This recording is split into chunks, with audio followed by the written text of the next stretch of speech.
Mr. Leopold Bloom ate with relish the inner organs of beasts and fowls. He liked thick giblet soup, nutty gizzards, a stuffed roast heart, liver slices fried with crust crumbs, fried hencocked roes. Most of all, he liked grilled mutton kidneys, which gave to his palate a fine tang of faintly scented urine. Kidneys were in his mind as he moved about the kitchen softly, ripening her breakfast things on the humpy tray.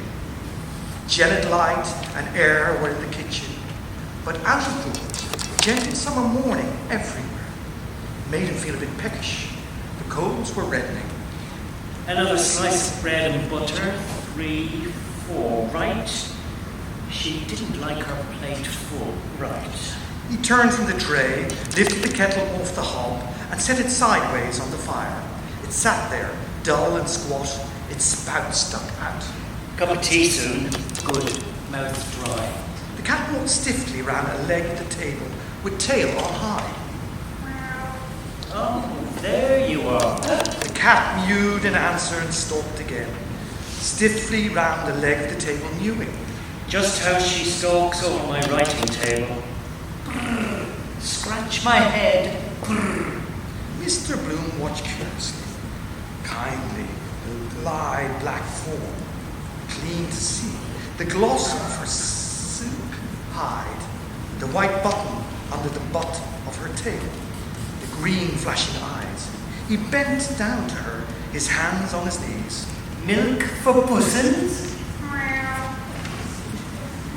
They call them stupid. They understand what we say better than we understand them. She understands all she wants to. Vindictive too. Cruel. Her nature. Curious mice never squeal. Seem to like it. Wonder what I'd look like to her. Height of a tower?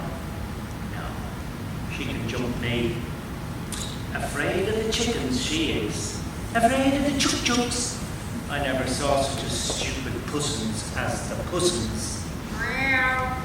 She blinked up out of her avid, shame-closing eyes, mewing plaintively and long, showing him her milk-white teeth. Bloom watched the dark eyelids narrowing with greed till her eyes were green stones. Then he went to the dresser, tucked the jug Hamlet's milkman had just filled for him, poured warm bubbled milk on a saucer, and set it slowly on the floor. Bloom watched the bristles shining wirily in the weak light as she tipped 3 times and licked gently. Wonder is it true if you clip them they can't mouse after? Why?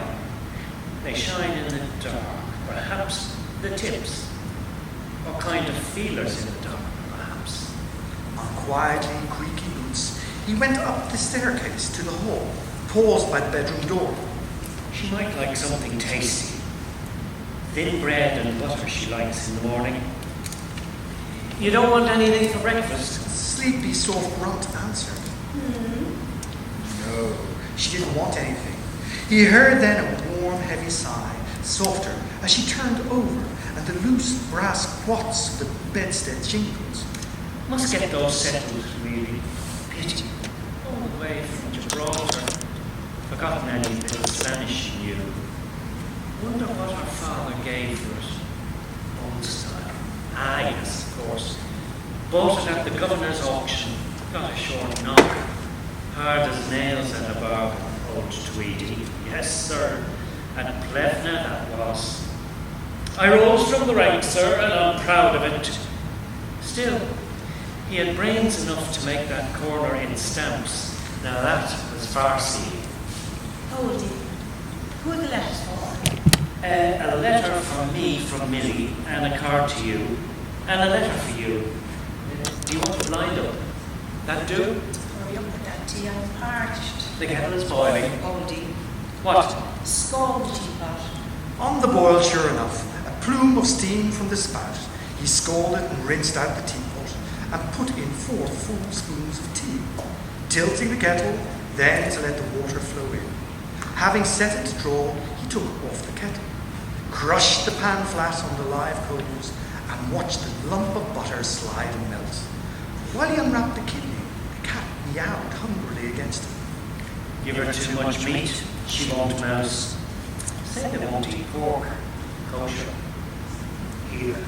He let the blood-smeared paper fall to him and dropped the kidney amid the sizzling butter sauce. Pepper? He sprinkled it through his fingers, ring-wise to the chipped egg cup. The tea was drawn. He prodded a fork into the kidney and slapped it over. Then fitted the teapot on the tray. Its humped bumped as he took it up. Everything on it.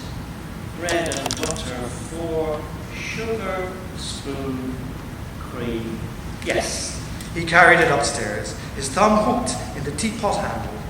Nudging the door open with his knee, he carried the tray in and set it on the chair by the bedhead. What a time you were. She set the brasses jingling as she raised herself briskly, an elbow on the pillow.